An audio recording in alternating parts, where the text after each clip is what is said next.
قال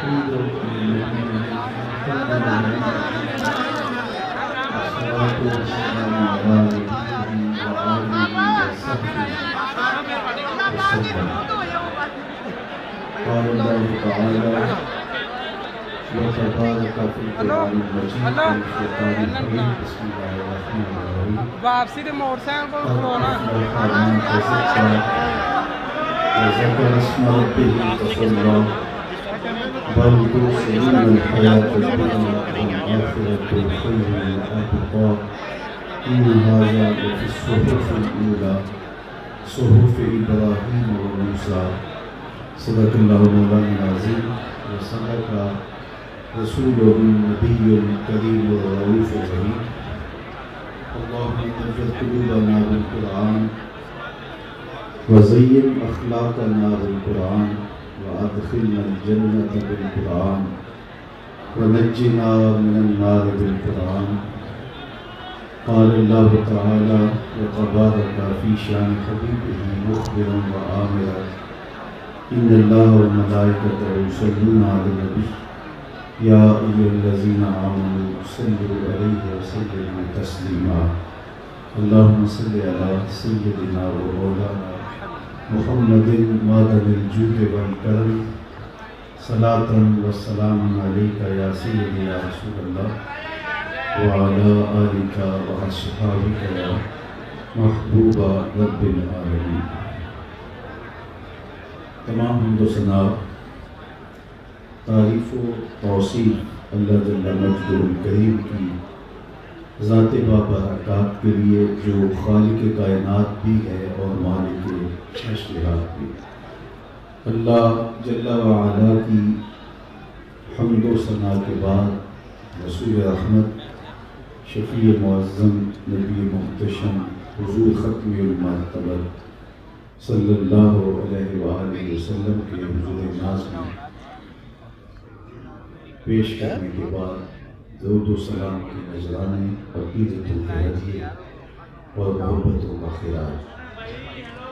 واجب الاحترام ذلیل احتشام معزز محتشم سامعین حاضرین السلام علیکم ورحمۃ اللہ وبرکاتہ۔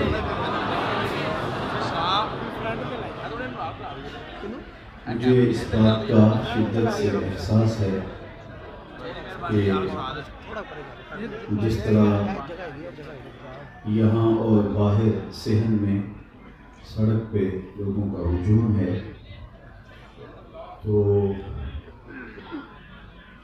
میں زیادہ لمبا خطاب نہیں کروں گا، لیکن جتنی دیر تک میں آپ سے مخاطب رہوں اتنی دیر تک میری آرزو ہے کہ آپ کی توجہ میری جانب مبذول رہے۔ یہ انتظامی مجبوریوں کی وجہ سے کچھ لوگ اپنے کاموں میں لگے ہیں، تو آپ حوصلے اور صبر کے ساتھ اپنی توجہات کو یکسو رکھیں۔ نظر نہ بھی آ رہا ہو تو آواز پہنچ رہی ہے تو یہ کافی ہے۔ آپ تو پھر ہال میں ہیں، جو لوگ باہر ہیں تو ان کو تو یہ بھی ماحول میسر نہیں، تو اللہ کا شکر ادا کریں۔ میں نے کتاب رحمت قرآن مجید سے جو کلمات تلاوت کی ہیں ان میں ارشاد کیا گیا قد افلح من تزکا، کامیاب وہ ہوا جس نے اپنے من کو ستھرا کر دیا، جس نے اپنے من کی پاکیزگی کا ساماں کیا، اپنے اندر کی ستھرائی کے لیے کوشش کی اور اندر کے میل اتار لیے۔ حقیقی کامیابی اور کامرانی اسی کا مقصود ہے۔ حضرت عبداللہ بن عمر رضی اللہ تعالی عنہ فرماتے ہیں کہ ایک دن حضور نے ہمیں ارشاد کیا کہ جنتی دیکھنے کا شوق ہو تو دروازے پہ دیکھو، تو ہماری نگاہیں دروازے پہ لگ گئیں کہ دیکھیے آج کون خوش نصیب آتا ہے۔ تو ہم نے دیکھا کہ بوڑھے بزرگ تشریف لائے، تازہ آثار وضو ان کے چہرے پہ نمایاں تھے اور بائیں ہاتھ میں انہوں نے اپنا جوتا پکڑا تھا۔ آ کے بیٹھ گئے، مجلس برخاست ہوئی، ہم لوگ گھروں کو پڑھ گئے۔ دوسرا دن آیا، تو پھر وہی کیفیت پیدا ہوئی، اور آقا کریم نے فرمایا کہ میرے اصحاب جنتی دیکھنے کا شوق ہو تو دروازے پہ دیکھو، جو شخص مسجد میں ابھی داخل ہوگا وہ جنتی ہوگا۔ تو کہتے ہم نے پھر توجہ کی کہ دیکھیے آج کون خوش نصیب آتا ہے، تو دیکھا کہ وہی بزرگ دوبارہ اسی حالت میں تشریف لائے، بائیں ہاتھ میں جوتا پکڑا تھا اور تازہ آثار وضو چہرے پہ حویدہ تھی۔ تیسرا دن آیا تو پھر کہا کہ جنتی دیکھنے کا شوق ہو تو دروازے پہ دیکھو۔ کہتے ہم نے پھر دیکھا تو وہ بزرگ دوبارہ اسی حالت میں تشریف لائے۔ خیر مجلس اختتام کو پہنچی، لوگ گھروں کو پلٹے، تو میں اس بزرگ کے پیچھے چل پڑا اور میں نے کہا کہ میری والد گرامی سے کوئی شکر رنجی سی ہو گئی ہے، کوئی ناراضگی سے چل رہی ہے، تو اگر آپ مجھے 3 دن کے لیے اپنے پاس رکھ لیں تو آپ کی مہربانی ہوگی۔ انہوں نے کہا کوئی بات نہیں، آ جاؤ۔ فرماتے ہیں میری لالچ یہ تھی کہ میں دیکھنا چاہ رہا تھا کہ یہ عمل کون سے کرتا ہے، کہ آقا کریم نے فرمایا جنتی دیکھنا تو دروازے پہ دیکھو، اور 3 دن یہی دکھائی دیتا رہا، کوئی عمل ہوں گے تو میں بھی وہ اعمال دیکھوں اور اس کے تتبع سے اپنے من کی ستھرائی کا سامان کروں۔ میں ان کے ساتھ چلا گیا۔ خیر انہوں نے مجھے کھانا کھلایا، عزت دی، بٹھایا، میرے لیے بستر بچھا دیا اور خود بھی ایک جانب لیٹ گئے۔ میں چادر اوڑھ کے تاثر یوں دیا کہ میں سو رہا ہوں، لیکن میں سویا نہیں تھا، میں جاگ رہا تھا۔ میں دیکھنا چاہتا تھا کہ یہ عمل کیا کرتے ہیں، یہ کس طرح نوافل پڑھتے ہیں، عبادات کیا ہیں شب کی، لیکن ساری رات وہ بزرگ سوئے رہے اور میں تاپ میں رہا۔ صرف اتنا تھا کہ جب وہ کروٹ بدلتے تھے تو اللہ کا نام لیتے تھے۔ باقی معمول کی نیند ہوئی، صبح ہوئی، میں بھی اٹھا، وہ بھی اٹھے، نماز پڑھی، ناشتہ کیا، باغ میں چلے گئے، سارا دن گزرا۔ شام ہوئی تو میں نے سوچا کہ ہو سکتا ہے میری وجہ سے کل انہوں نے معمولات ترک کر دیے ہوں، لیکن جو عادی ہوتا ہے معمولات کا وہ روز ترک نہیں کر پاتا، تو آج دیکھتے ہیں کہ ان کے معمولات کیا ہے۔ میں نے پھر چادر اوڑھی اور تاثر یہی دیا کہ میں سو رہا ہوں، لیکن میں جاگ رہا ہوں۔ پھر ساری رات گزر گئی اور وہ بزرگ ساری رات سوئے رہے، صرف کروٹ بدلے تو اللہ کا نام لے۔ تیسرا دن آیا تو پھر یوں ہی۔ خیر جب تیسری شب بھی یوں ہی گزر گئی اور مجھے ان کا کوئی خاص عمل نظر نہیں آیا، معمول کی نمازیں میری بھی چلتی رہیں، ان کی بھی چلتی رہیں۔ خیر جب تیسرے دن کی شب بھی بیت گئی اور صبح ناشتے پہ بیٹھے تو میں نے کہا کہ میں اب آپ سے رخصت چاہوں گا، تو میری والد گرامی سے کوئی شکر رنجی نہیں ہوئی تھی، کوئی ناراضگی نہیں ہوئی تھی۔ میں تو اس لیے آیا تھا کہ رسول کریم صلی اللہ علیہ وآلہ وسلم نے فرمایا تھا جنتی دیکھنا ہو تو دروازے پہ دیکھو، اور 3 دن تک آپ ہی آتے رہے، تو مجھے شوق ہوا کہ میں دیکھوں کہ آپ کے عمل کیا ہے، تو شاید آپ نے اپنے عمل مجھ سے چھپا لیے۔ تو وہ بزرگ فرمانے لگے کہ عبداللہ بن عمر ایسا نہیں ہے، میں نے کوئی عمل نہیں چھپایا، میرے وہی عمل ہے جو تم نے دیکھے ہیں، تمہاری وجہ سے میں نے کوئی معمول ترک نہیں کیا، لیکن ایک میرا عمل ایسا ہے جو تم دیکھ نہیں سکے، اور اگر تم اور دن بھی میرے پاس رہو تو شاید پھر بھی نہ دیکھ سکو، لیکن تم نے 3 دن یہاں ایک مقصد کے لیے گزارے ہیں، تو میں تمہیں خود بتا دیتا ہوں کہ وہ میرا عمل کیا ہے۔ کہتے ہیں میں ہمہ تنگوش ہو گیا، تو وہ بابا جی بزرگ فرمانے لگے کہ عبداللہ بن عمر، یہ جو میرے سینے میں رکھا ہوا دل ہے نا، اس میں کسی مومن کا بغض نہیں ہے، اس دل میں کسی مومن کے لیے حسد نہیں ہے۔ تو جب ہمارے دل صاف ہوں گے بغض سے، حسد سے، کینے سے، نفرتوں سے، تو اس دل میں جمال یار نظر آئے گا۔ لیکن ہم نے دل کے آئینے کو خود ہی گدلا کیا ہوا ہے اور خود ہی میلا کیا ہے۔ سویر سے لے کر شام تک ہم دیکھیں کیا کیا حسد پالتے ہیں، شریکہ برادریاں ہماری الگ ہیں، باہمی رقابتیں الگ ہیں، لوگوں سے دشمنیوں کے بت الگ پال رکھے ہیں، نفرتوں کے شیشناک پھنکار رہے ہیں، اور عجیب ہماری تلخ زندگی ہے، اور اس کی تلخیاں خود ہماری زندگی کے سکون کو لوٹ چکی ہیں، اگر ہم چاہتے ہیں کہ ہماری زندگی خوشگوار گزرے، ہماری زندگی کے اندر ٹینشن نہ ہو، ہماری زندگی طمانینت کا مرقع بن جائے، تو سب سے پہلے اپنے دل کو کدورت سے صاف کرنا ہوگا، دل کے آئینے کو مصفہ کرنا ہوگا، اندر کی دنیا کو مزکہ کرنا ہوگا۔ کوئی جھاڑو لے کے دل نگر میں بھی آؤ، گھر تو سوار کے رکھتے ہو، لیکن ذرا دل کی گلیوں میں بھی کوئی جھاڑو لگاؤ۔ گھروں میں تو چراغاں کرتے ہو، کوئی پیار کا دیا یہاں بھی روشن کرو۔ نفرتوں کے بت توڑو، ایک دوسرے کے قریب ہو جاؤ، اور جب مومن کے لیے، اہل ایمان کے لیے تمہارے دل نرم ہو جائیں گے تو دیکھنا کہ تمہارا رب تم پر کتنی رحمت نازل فرمائے۔ تو سب سے بڑی چیز یہ ہے کہ ہم اپنے قلوب کی صفائی کا، اس کی تطہیر کا، اس کی پاکیزگی کا سامان کریں، کیونکہ سب بنیاد یہی ہے۔ دل اگر صاف ہے تو پورا بدن ٹھیک ہو جاتا ہے، دل اگر خراب ہو جائے تو پورا بدن خراب ہو جاتا ہے۔ میرے اور آپ کے آقا مولا نے فرمایا الا ان فی الجسد مضغہ، انسان کے جسم میں گوشت کا ایک ٹکڑا ہے، اذا صلحت صلح الجسد کلہ واذا فسدت فسد الجسد کلہ، جب یہ صحیح ہو جاتا ہے تو پورا جسم صحیح ہو جاتا ہے، اور جب یہ خراب ہو جاتا ہے تو پورا جسم خراب ہو جاتا ہے۔ پھر ارشاد فرمایا الا وہی القلب، سن لو، گوشت کے اس ٹکڑے کا نام دل ہے۔ دل کی اصلاح پورے بدن کی اصلاح ہے، دل کی اصلاح سے فرد کی اصلاح ہوتی ہے، فرد کی اصلاح سے معاشرہ اصلاح پذیر ہوتا ہے، اور معاشرے کی اصلاح سے ایک خوبصورت زندگی کا تصور ابھرتا ہے جو ہمارا مقصود ہے۔ لیکن ہم اپنے دل کو نفرتوں کے الاؤ میں رکھا ہوا ہے، اور ہر وقت حسد، بغض، کینے ہمارے سینے کے اندر پل رہے ہیں۔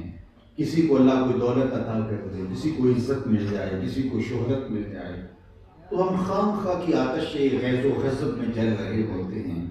تو اپنے دل کی پاکیزگی کا سامان کرنے کی ہمیں تلقین کی گئی ہے، تو فرمایا یہ صحیح ہو جائے تو پورا جسم صحیح ہو جاتا ہے۔ بلکہ حضرت رومی علیہ الرحمہ نے تو قلم توڑ دیا، دل بدست آور کے حج اکبر است، از ہزارن کعبہ یک دل بہتر است، کعبہ بن گاہے خلیل اطہر است، دل گزر گاہے جلیل اکبر است۔ کہا دل کو قابو میں لے آ، یہی حج اکبر ہے، ہزار کعبے سے ایک دل بہتر ہے۔ کہا اس لیے کہ کعبہ حضرت ابراہیم خلیل کی گزرگاہ ہے، دل رب جلیل کی گزرگاہ۔ اور اگر کعبے بھی چلے گئے، دل ہی صاف نہ ہوا تو وہ کیا کسی نے کہا تھا نا کعبے گیا گال نہیں ہوتی ہے، دلوں نہ ہوگا۔ تو اس کا صحیح ہونا پہلی شرط ہے۔ دل کی اصلاح پورے بدن کی اصلاح ہے، اس کی ستھرائی پورے بدن کی ستھرائی ہے۔ تو اس لیے اس کو قابو میں کرو۔ یہ کائنات ہے۔ ہمارے صوفیاء پہلی توجہ دیتے ہی دل پہ ہیں۔ جو عالم ہوتا ہے اس کا حملہ دماغ پہ ہوتا ہے، لیکن صوفی کا حملہ دل پہ ہوتا ہے۔ وہ سمجھتا ہے دل ٹھیک ہو گیا تو پورا بدن ٹھیک ہو جائے گا۔ دل کی اصلاح پورے بدن کی اصلاح ہے، پوری کائنات کی۔ صوفیاء اس کو کائنات صغیر کہتے ہیں، چھوٹی کائنات۔ پوری کائنات کو اگر اس کا خلاصہ بنائیں تو دل بنتا ہے، دل کو پھیلائیں تو کائنات بنتی ہے۔ وچے بیڑے وچے چیڑے وچے ونج مہانے ہو، 14 طبق دلے دے اندر تمبو وانگو تانے۔ بظاہر ایک چھوٹی سی کائنات ہے۔ اقبال نے بھی کہا نا خودی کا نشیمن تیرے دل میں ہے۔ اتنی بڑی کائنات اس چھوٹے سے دل میں کیسے سما گئی؟ تو بات تو اقبال دلیل سے کرتی ہے، خودی کا نشیمن تیرے دل میں ہے، فلک جس طرح آنکھ کے دل میں ہے۔ آنکھ کی تمہاری پوری آنکھ روشن نہیں ہے، آنکھوں میں 2 سیاہ دائرے ہیں، وہ بھی سارے روشن نہیں ہیں، اس میں پھر 2 سیاہ نقطے ہیں، ان میں روشن ہے، اور نظر اٹھاتے ہیں تو آسمان سمو لیتے ہیں۔ تو کہا جس کا آنکھ کے چھوٹے سے دل میں آسمان سمویا جا سکتا ہے، اللہ نے حضرت انسان کے دل میں پوری کائنات رکھ دی۔ اس لیے اس دل کی اصلاح پورے بدن کی اصلاح ہے۔ تو ہم نے اپنے دل کی پاکیزگی کے سامان کرنے ہیں۔ تو کامیاب ہوا ہی ہوئی، حقیقی کامیابی اسے ملی کہ جس نے اپنے دل کو ٹھیک کیا، جس نے اپنے اندر جھاڑو دیا، جس نے اپنے باطن کی صفائی ستھرائی کے سامان کی، جس نے اندر کے میل اتارے، اللہ اکبر، جس نے اپنے اندر کی غلاظتیں دور کی۔ اندر جب صاف ہو گیا تو پھر سمجھ لو کہ کائنات سنور گئی۔ پر اپنا شیشہ صاف ہو تو اس آئینے کے اندر کوئی بھی گدلا نظر نہیں آتا، اور اگر اپنا آئینہ گندا ہو تو پھر جس کو دیکھیں گے عکس اسی سے دکھائی دے گا۔ کس کو پتھر مارے ناصر کون پرایا ہے، دل کے شیش محل میں ایک چہرہ اپنا لگتا ہے۔ تو جب دل محبتوں کی آماجگاہ ہو جاتا ہے تو پھر ہم آج یہ امت تقسیم ہو گئی گروہوں میں، اور جو ہے وہ نظریاتی ٹکڑیوں میں ہم بٹ گئے، اور ایک دوسرے کے گلے پھاڑ رہے ہیں اور ایک دوسرے کے جبے چیر رہے ہیں۔ آج جہاں ہم کھڑے ہوئے، کیا اگر رسول کریم صلی اللہ علیہ وسلم کا لایا ہوا دین ہم نے اچھی طرح سے اپنے روح میں جذب کیا ہوتا تو کیا حضور کے نام پہ ہم وحدت کا سبق نہ پڑھتے؟ محبت کی اس درس گاہ میں اگر ہم نے داخلہ لیا ہوتا تو پھر تشدد اور افتراق سے ٹکڑیوں میں بٹنے کے باوجود امت واحدہ کا تصور نہ ابھرتا۔ لیکن وہ سردار ابراہیم ذوق نے کہا تھا، افتاد و دو فریق حسد کے عدد سے ہیں، اپنا یہ طریق کے باہر عدد سے ہیں۔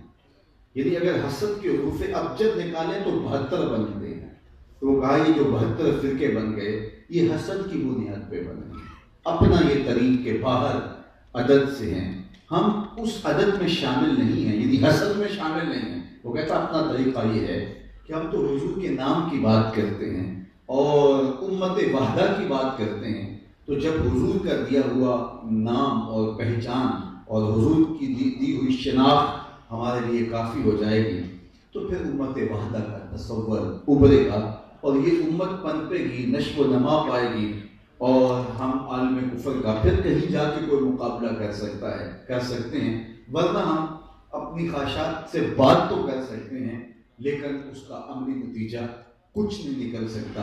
تو اس کی بنیاد ہمارے قلب سے ہے، اس لیے پہلی اصلاح نبی کا منصب بھی یہی ہے، یعلمہم الکتاب والحکمت ویزکیہم، نبی کتاب و حکمت کی تعلیم دیتے ہیں اور ان کا تزکیہ نفس کرتے ہیں، ان کے اندر کی ستھرائی کا سامان کرتے ہیں۔ تو یہاں میں ارشاد کیا قد افلح من تزکا، کامیاب ہوا جس نے اپنے من کو پاک کیا، جس نے اپنے اندر کی ستھرائی کا سامان کیا۔ اللہ اکبر۔ اب اندر کی پاکیزگی اور باہر کے اعضاء کی پاکیزگی، مکمل تزکیہ انسان کو نصیب ہوتا ہے جب وہ اس کوشش میں لگ جائے۔ کچھ اعضاء انسان کے ظاہر کے ہیں، کچھ اعضاء اس کے باطن کے ہیں۔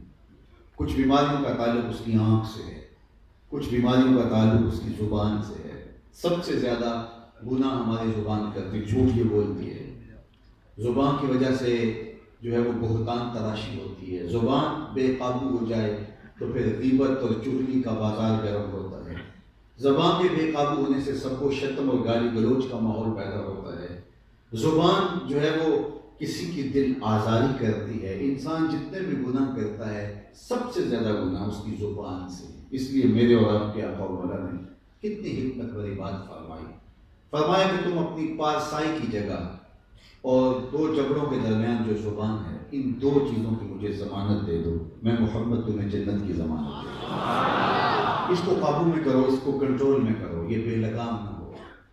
اس کو جب آپ کنٹرول میں کر لیں گے، اس کو قابو میں کر لیں گے، یہ اللہ نے یہ بغیر ہڈی کے گوشت رکھا ہے اور 32 دانتوں میں اس کو جکڑ کے رکھا ہے، مضبوط پیروں میں، لیکن یہ پھر بھی جب بے قابو ہوتی ہے تو اس کے نقصان سب سے زیادہ ہیں۔ اس لیے ہمارے ظاہری اعضاء میں ایک زبان آتی ہے، پھر ہماری آنکھیں ہیں، ہمارے کان ہیں، اور ہمارا پیٹ ہے، ہمارے ہاتھ ہیں، ہماری شرمگاہیں اور ہمارے اٹھنے والے قدم ہیں۔ تو ہم دیکھیں کہ ہمارے ہاتھ کسی پر ظلم تو نہیں کرتے، چلنے والے قدم کسی ایسی جگہ پہ چل کے تو نہیں جاتے جہاں ہمیں ہمارا رب نہیں دیکھنا چاہتا۔ علماء نے تقوی کی تعریف یہ لکھی ہے کہ تقوی یہ ہے کہ جہاں تمہارا رب تمہیں دیکھنا چاہتا ہے وہاں تم پائے جاؤ، اور جہاں تمہارا رب تمہیں نہیں دیکھنا چاہتا تم وہاں نہ پائے جاؤ۔ اگر تم اپنے آپ کو ایسا کر لو تو پھر تم متقی کہتا ہو، لیکن جہاں تمہارا رب نہیں دیکھنا چاہتا تم وہاں پائے جاؤ، اور جہاں تمہارا رب تمہیں دیکھنا چاہتا ہے وہاں سے تم غائب ہو، تو پھر تمہارے رب کی رحمتیں تمہارے اوپر نازل نہیں ہوگی۔ تمہارا رب 5 وقت تمہیں مسجد میں دیکھنا چاہتا ہے، اس لیے پکار آتی ہے حی علی الصلاۃ حی علی الفلاح، لیکن وہاں ہم نہ پائے جائیں اور ہمارا رب جہاں ہم کو نہیں دیکھنا چاہتا وہاں ہم بھاگ بھاگ کے جائیں اور پھر کہیں ہمارے مالک کی ہمارے اوپر رحمتیں نازل کیوں نہیں ہوتی، ہم دنیا کے اوپر ذلیل و رسوا کیوں ہو رہے ہیں؟ تو ذرا میاں اپنے حوال پہ خود بھی تو غور کیجیے، خود دیکھیے ہم کھڑے کہاں ہیں۔ جب میں کہتا ہوں الہی میرے احوال دے، حکم ہوتا ہے اپنا نامہ اعمال، تو کہا کہ کامیاب وہ ہوا جس نے اپنا تزکیہ کیا، تو ظاہری اعضاء کا بھی تزکیہ کیجیے اور باطنی اعضاء کا، قلب کو حسد سے، بغض سے، کینے سے، نفرت سے بچائیے، اپنے دماغ کو تکبر سے بچائیے۔ سب سے پہلا گناہ اس کائنات میں جو ہوا تھا وہ تکبر تھا۔ ابا واستکبر وکان من الکافرین، جب حضرت آدم علیہ السلام کے لیے عزازیل کو سجدہ کرنے کا حکم نامہ ہوا تو ابلیس نے کہا انا خیر منہ، میں بہتر ہوں، اور اس نے جو ہے وہ تکبر کیا اور اپنے آپ کو آدم سے بہتر گردانا، بلکہ اس پر دلیل کھڑی کر دی۔ اللہ تعالیٰ نے فرمایا جب میں نے تجھے حکم دیا اور تم سجدہ ریز نہیں ہوئے، تو اس نے کہا کہ مالک خلقتنی من نار وخلقتہ من طین، تو نے مجھے آگ سے پیدا کیا، اس کو مٹی سے پیدا کیا۔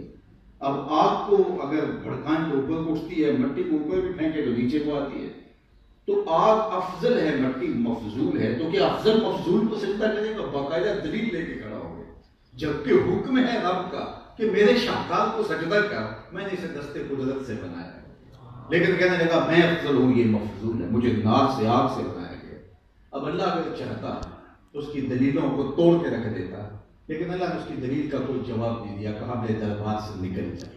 بدتمیزوں کے ساتھ بحث نہیں کی جاتی، انہیں کان سے پکڑ کے نکال دیا جاتا، تو اس کو نکال دیا گیا، کہا کہ تو دربار سے خارج ہو جا، کہ میرا حکم نامہ کہ میرے شاہکار کو سجدہ کر اور تو دلیل لے کے کھڑا ہے۔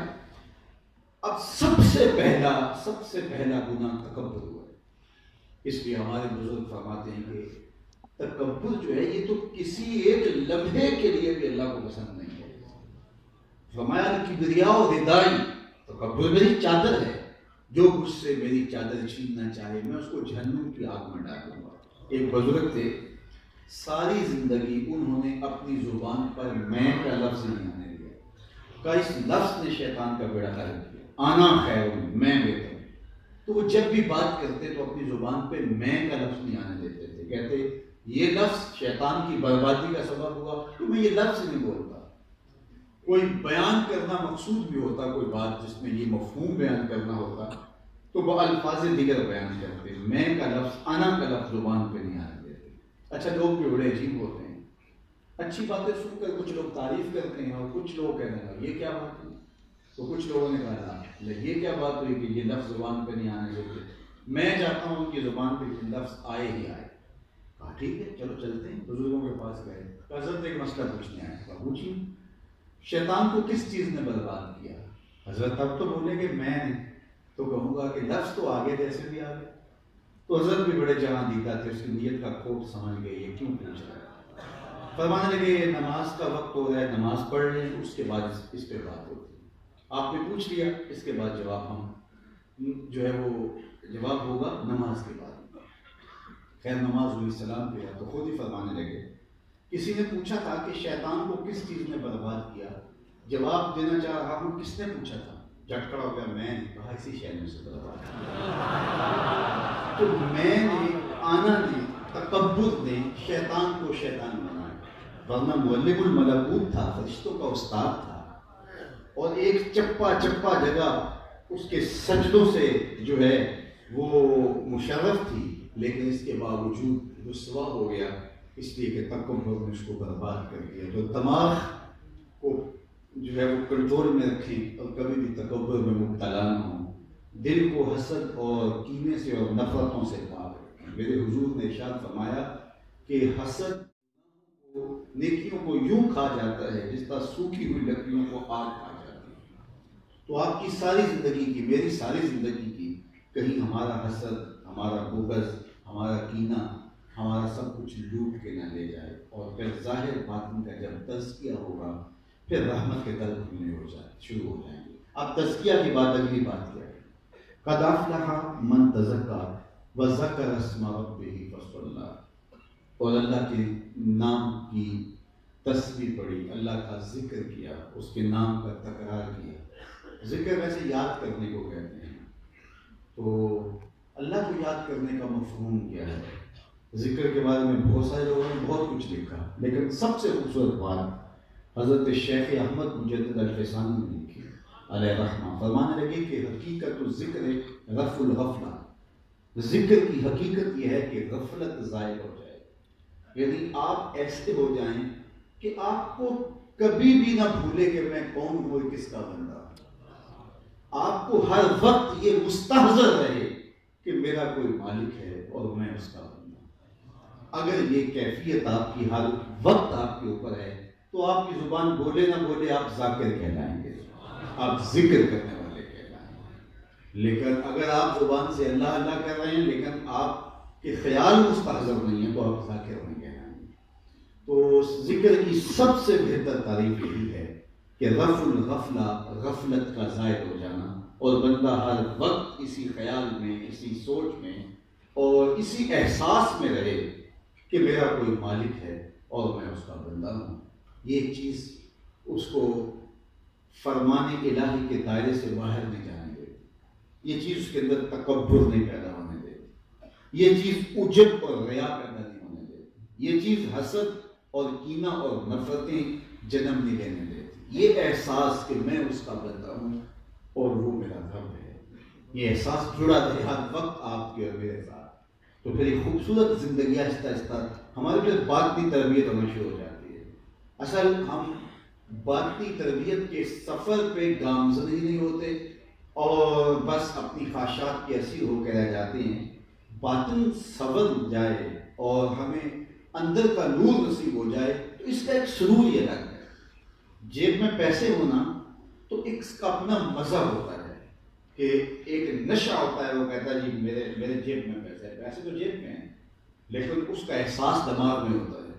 ہوٹل والی گاڑی آگے چل رہی ہو اور پروٹوکول لگا ہوا ہو تو یہ تو کسی منسٹر سے پوچھیں کہ اس کا اپنا نشہ کیا ہوتا ہے، اس کے اثرات دماغ پر ہوتے ہیں۔ ہوٹل وہاں بج رہا ہے لیکن جو ہے وہ چکر یہاں دماغ میں آ رہے ہیں۔ اگر آپ کو تکریم دی جا رہی ہو، آپ کے جیب میں پیسے ہوں، آپ کے 6-7 کڑیل جوان بیٹے ہوں اور سارے فرما بردار ہوں تو اس کا ایک نشہ ہے۔ یار جب جیب میں پیسے ہو تو نشہ ہے، سینے میں ایمان ہو تو اس کا کوئی نشہ نہیں ہے، اس کا بھی ایک نشہ ہے، اس کا بھی ایک سرور ہے۔ لیکن ہمارے پردے اوپر ہیں ہمارے جو نشان نہیں دیتے، اور ورنہ اس کی ایک اپنی کیفیت ہے۔ نماز کا اپنا سرور ہے، نماز کا ایک کیف ہے، نماز کا ایک حظ ہے، نماز کا ایک لطف ہے جو نماز پڑھنے والے کو نصیب ہوتا ہے، اور پھر ہر لمحے کی کیفیت الگ ہے۔ ظہر کی نماز کا کیف الگ ہے۔ اگر میں یا آپ محروم ہیں اس کیفیت سے تو ہمیں دیکھنا پڑے گا کہ کون کون سے موانع ہیں کہ ہم ان سجدوں کی کیفیت سے، سرشاریوں سے محروم ہیں۔ ورنہ ظہر کا اپنا ظہور ہے، عصر کا اپنا مزہ ہے، مغرب عشاء کا لطف اپنا ہے، پھر گھر میں نماز پڑھیں تو سرور اپنا ہے، مسجد میں پڑھیں تو لطف اپنا ہے، کسی باعمل عالم دین کے پیچھے پڑھیں تو سرور اپنا ہے، اور اگر پیشانی کو حرم کا صحن مل جائے تو پھر سرور اپنا ہے، اور اگر مسجد نبوی کا مصلی مل جائے تو پھر سرور اپنا ہے۔ تو ہر لمحے کا لطف اپنا ہے، پھر ہر دن کا سرور اپنا ہے۔ عام دن کی نماز کا لطف اپنا ہے، ماہ سیام کی نمازوں کا لطف اپنا ہے، لیلۃ القدر کے سجدوں کا لطف اپنا ہے، اعتکاف میں پڑھی گئی نمازوں کا سرور اپنا ہے۔ تو یہ ایک لطف ہے، ایک کیف ہے، اس کو کہتے ہیں حلاوت، جس کو قرآن، جس کو احادیث میں حلاوت ایمان کہا گیا ہے۔ تو میرے اور آپ کے ساتھ جب ایمان جڑا ہے تو پھر اس کا ہمیں سرور ملنا چاہیے۔ لیکن اللہ کا شکر ہے کہ ان لوگوں پر کہ اگر وہ کسی وجہ سے اس کیف میں نہیں بھی ہے تو پھر بھی اگر ان کے اعمال خیر ادا ہوتے ہیں، ایک طبقہ تو وہ بھی کہتے ہیں جب سرور نہیں آ رہا تو کیا فائدہ نماز کا۔ حضرت محدث کے چھوچ کے رحمہ سے کسی مرید نے کہا حضرت نماز پڑھتا ہوں لطف نہیں آتا، کیف نہیں ملتا، حظ نہیں آتا۔ تو آپ نے کہا کہ اس کے باوجود پڑھتے تو ہو نا؟ اس نے کہا جی وہ تو اللہ کا حکم ہے، وہ تو پڑھتے پڑھتا ہوں۔ تو آپ جھوٹنے لگے، کہا واہ واہ تم لطف کے بندے نہیں اللہ کے بندے ہو، تمہیں سرور نہیں بھی آتا پھر بھی تمہاری نماز ترک نہیں ہوگا۔ تو سرور آئے یا نہ آئے تمہارے اعمال خیر جاری رہنے چاہیے، لیکن اگر اعمال خیر جاری ہیں اور حظ نہیں آ رہا، لطف نصیب نہیں ہو رہا، تو پھر ہمیں رک کے یہ بھی دیکھنا ہوگا موانع کیا ہے. یہاں تک تو ہم پہنچ گئے، سفر تو آگے کا ہے، تو پھر ہمیں دیکھنا ہوگا کہیں بغض تو نہیں ہے، کہیں کینہ تو نہیں ہے، کہیں نفرتیں تو نہیں ہیں، کہیں، کیونکہ ہمیں تو فرمایا گیا ہے کہ نماز کی 2 کیفیتیں بتائی گئی ہے. انتاب الرب کا کاننا کا طرح ہو، تو اللہ کی عبادت اس طرح کر کہ گویا تو اسے دیکھ رہا ہے. یہ کیفیت مل جائے تو پھر تو جہان ہی ہو رہا ہے. اور سیدنا علی المرتضیٰ رضی اللہ تعالیٰ عنہ سے کسی نے پوچھا تھا، اچھا آپ بتائیں جس رب کو سجدہ کرتے ہیں کبھی دیکھا بھی اسے؟ تو کہا لم عبد ربا لم اراہ، کبھی کی کیا بات ہے، جب تک دیکھتا نہیں سجدہ ہی نہیں کرو. ایک تو کیفیت یہ ہے، اور دوسری کیفیت یہ ہے کہ اگر تمہاری یہ کیفیت پیدا نہیں ہوتی تو کم از کم اس کیفیت میں ڈوب جاؤ کہ وہ ہمیں دیکھ رہا ہے، اور یہ احساس ہو کہ وہ ہمیں دیکھ رہا ہے. تو مجھے بتائیے اس احساس میں کتنا ضرور ہے کہ میرا رب مجھے دیکھ رہا ہے. اور یہ تصور اگر میری اور آپ کی زندگی میں ہمارے ساتھ جڑ جائے کہ ہمارا رب ہمیں دیکھ رہا ہے، پھر تنہائی میں گناہ کرنا بھی محال ہو جاتا ہے کہ میرا اللہ مجھے دیکھ رہا ہے. اللہ اکبر. آپ جانتے نہیں ہیں کہ جب 7 دروازے مکفل کر دیے گئے اور بت کے اوپر موٹا کھیس ڈال دیا گیا اور زلیخا بولی ہے تلک یوسف اب تو آ جاؤ، اب تو کوئی نہیں دیکھ رہا. قال معاذ اللہ، تو جناب یوسف علیہ السلام بولے میں اللہ کی پناہ میں آتا ہوں. کہا تو اس جھوٹے خدا سے جس کی بے نور آنکھیں دیکھتی بھی نہیں ہیں اتنا حیا کرتی ہے کہ موٹا کیس ڈالی ہے، اس سے شرم کرتی ہے جو دیکھ بھی نہیں پاتا، تو میں اس سے حیا نہ کروں جو 7ویں کوٹھی میں بھی دیکھ رہا. پھر اتنی روشنیاں برسی کہ گناہ کیا اس کا تصور بھی محال ہو گیا. تو یہ یقین جب بندے کے ساتھ جڑ جاتا ہے کہ میرا اللہ مجھے دیکھ رہا ہے، میرا اللہ مجھے دیکھ رہا ہے، تو یہ احساس بھی تھوڑا کام نہیں ہے کہ میں اس کی نگاہوں میں ہوں. اللہ اکبر. تیرے دیدار کے قابل کہاں میری یہ نظر ہے، یہ تیری عنایت ہے کہ رخ تیرا ادھر ہے. تم مجھے دیکھو، میں تو یہ میرے لیے کتنا بڑا احساس ہوگا. محب کے لیے اس سے بڑا کیا سرمایہ ہوگا، اس کا محبوب اسے دیکھ رہا ہے. تو کہا سب سے بڑی بات تو یہ کہ کاننا کا طرح ہو، تم اسے دیکھو.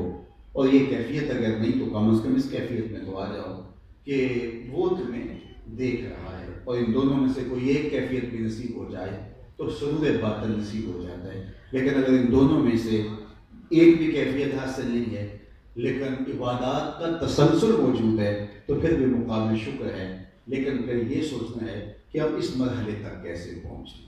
تو فرمایا قد افلح من تزکا وذکر اسم ربہ. دوسری بات اللہ کا ذکر، اور اس کو کیفیت کیا ہے کہ کبھی بھی اس سے غافل نہ ہونے پائے.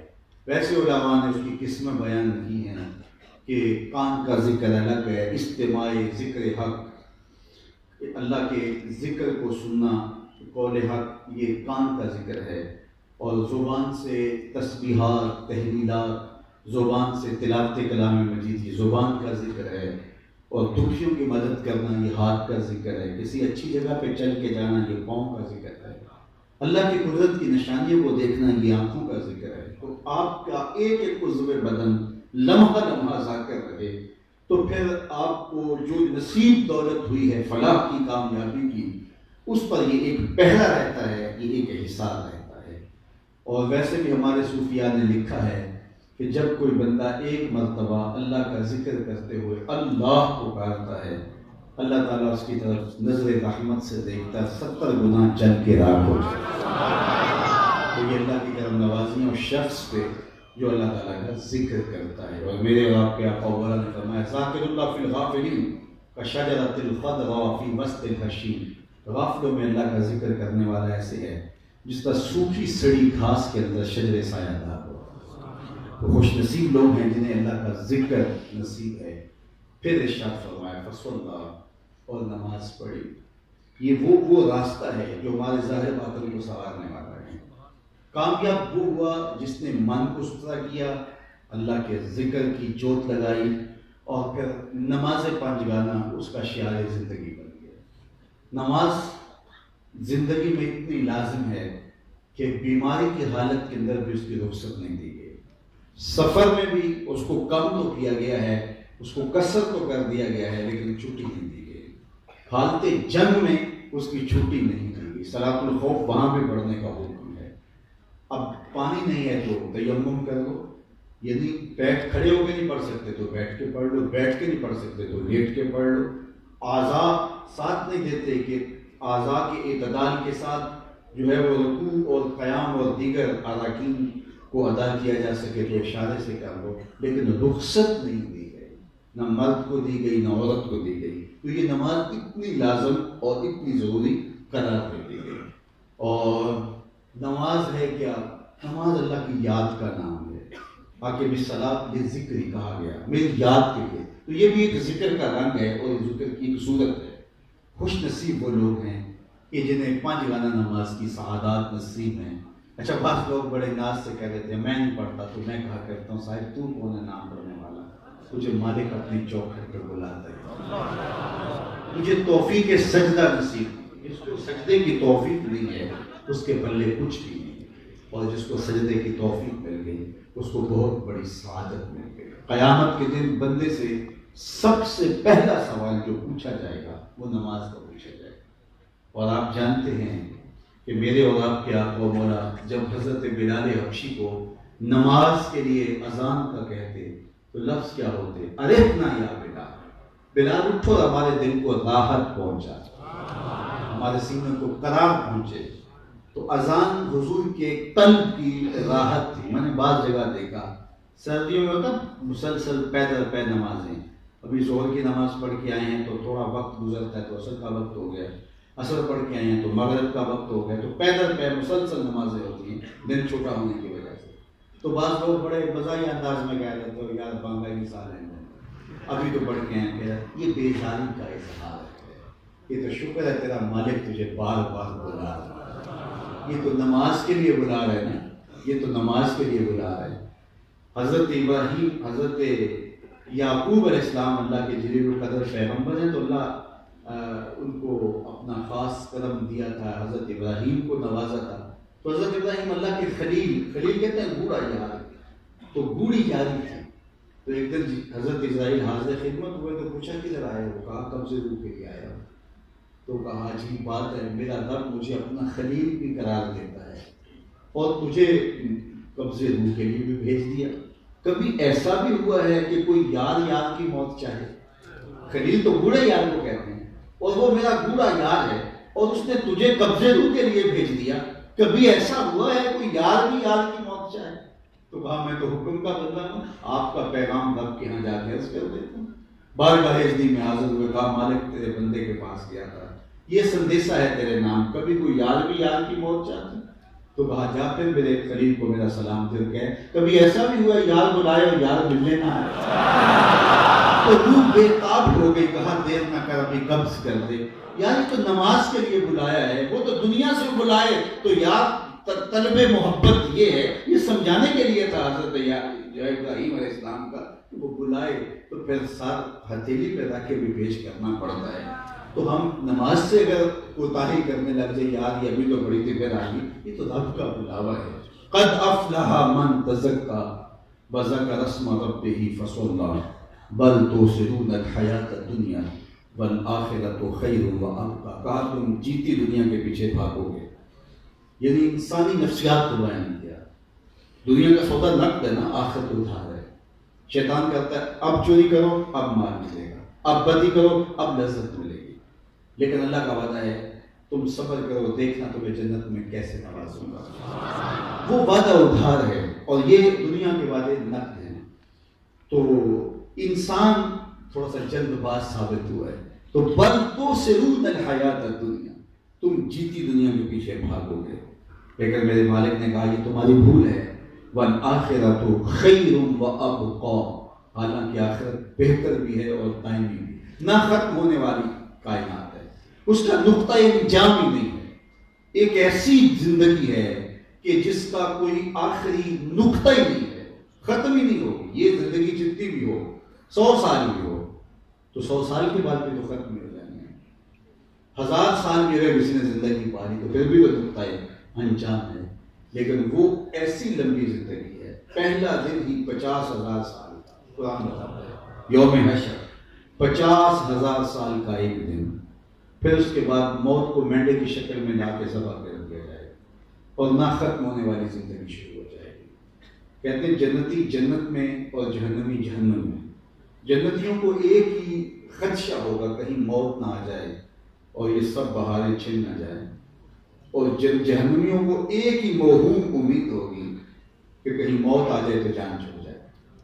اب جب جنتی جنت سے اور جہنمی جہنم سے دیکھ رہے ہوں گے, مینڈے کی شکل میں موت کو لا کے ذبح کر دیا جائے گا, تو جنتی اتنے خوش ہو جائیں گے کہ حدیث پاک میں آتا ہے اگر موت کو موت نہ آئی ہوتی یہ خوشی سے مر جائے.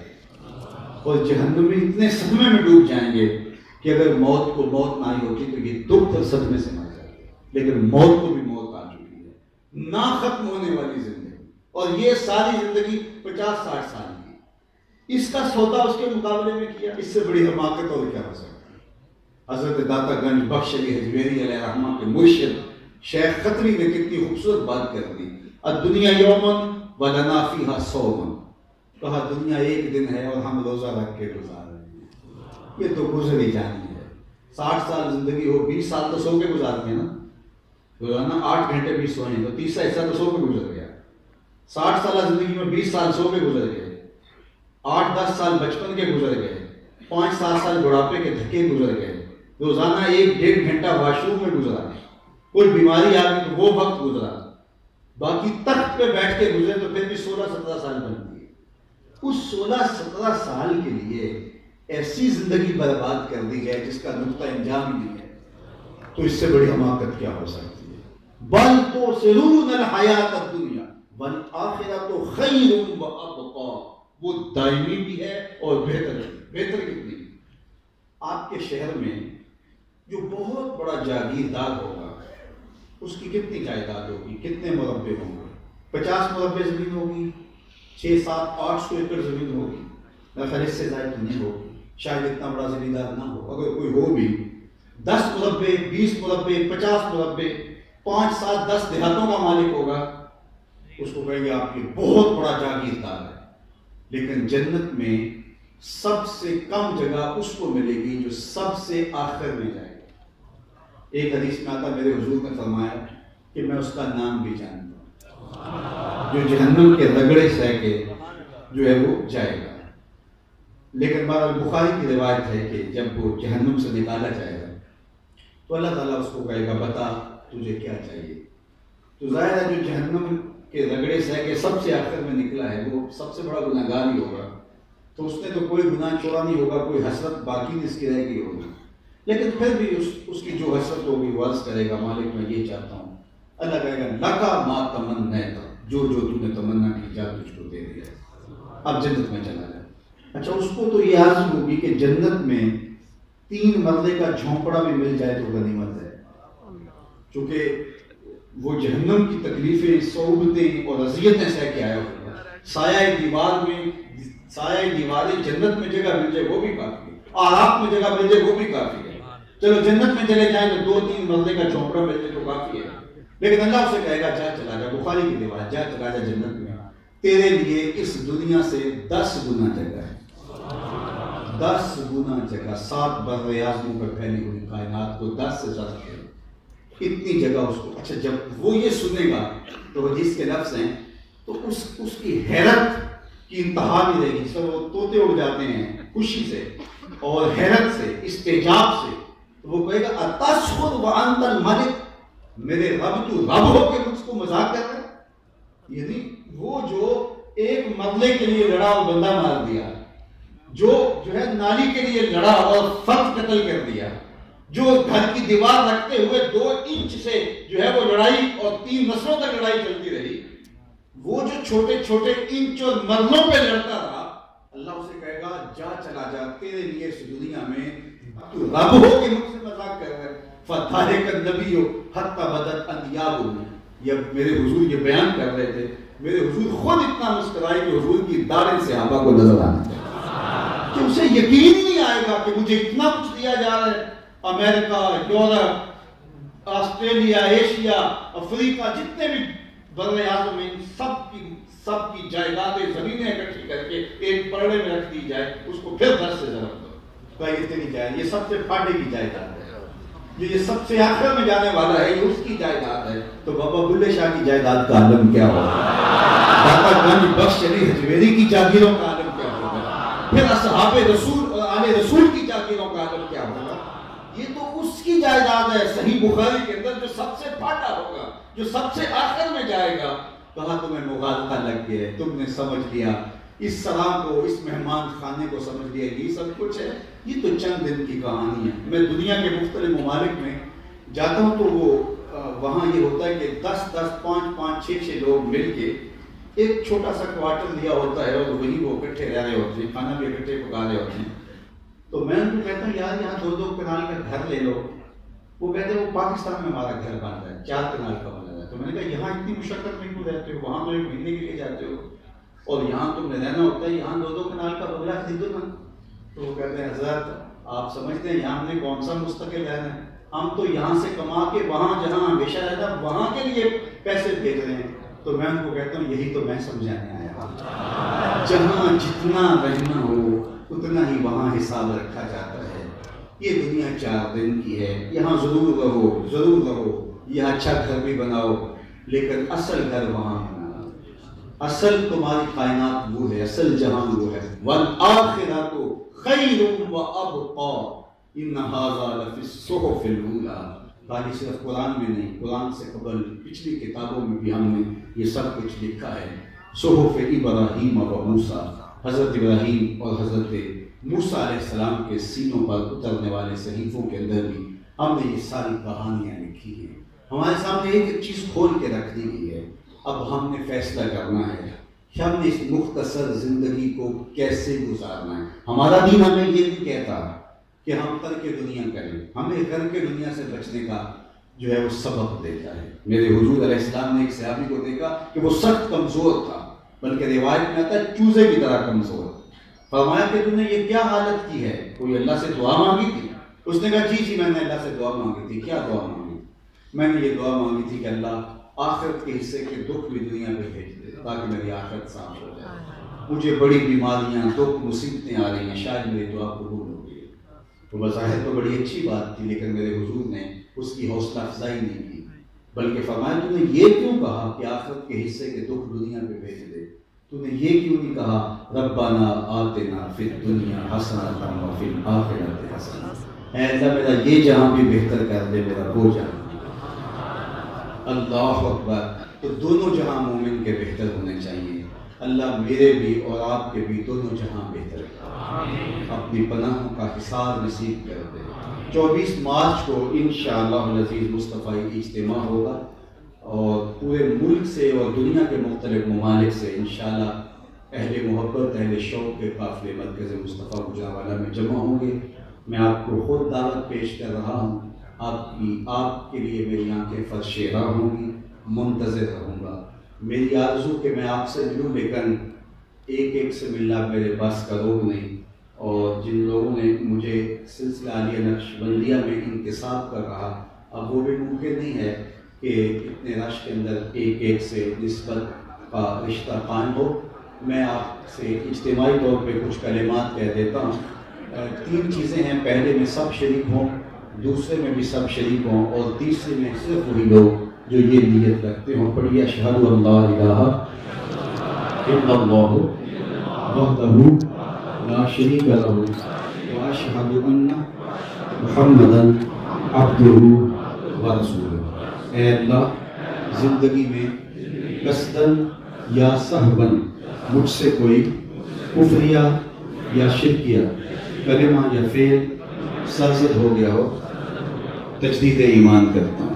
تیرے پہ ایمان لایا، سب رسولوں پہ ایمان لایا، اچھی بری تقدیر پہ ایمان لایا، آخرت پہ، قبر پہ، حشر پہ ایمان لایا۔